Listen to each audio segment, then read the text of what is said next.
Mani sauc Mārtiņš, esmu no Taurus komandas, kā arī no Minotaurus komandas.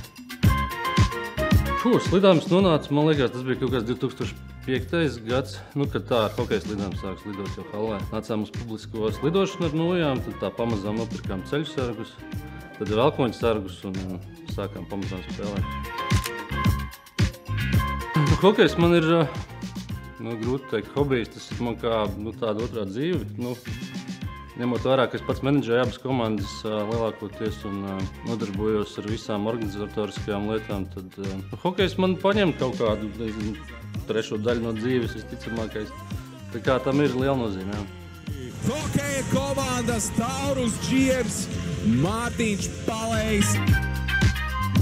Entuziasts, manuprāt, ka mēs sākām, tas bija varētu būt trešā entuziasta sezona vai otrā. Es precīzi tagad neatceros, kur tā bija, bet viena no pirmajām sezonām.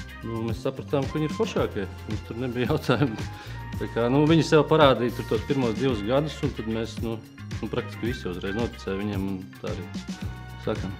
Mērķis mums vienmēr ir viens, tas ir kauss, citu mērķi nevar būt. Es domāju, ka nevienai komandai nav cits mērķis. Jautājums, cik ļoti mēs nopietni pēc tā kausa tiecamies, un tur ir kur pielikt tā jāsaka. Spilgtākie noteikti bija fināla spēle par kausu, varbūt tie bija Aizvalf, pirms kaut kādiem gadiem, 6, 7, manuprāt, tad bija tāds spilgts fināls, kas palika atmiņā.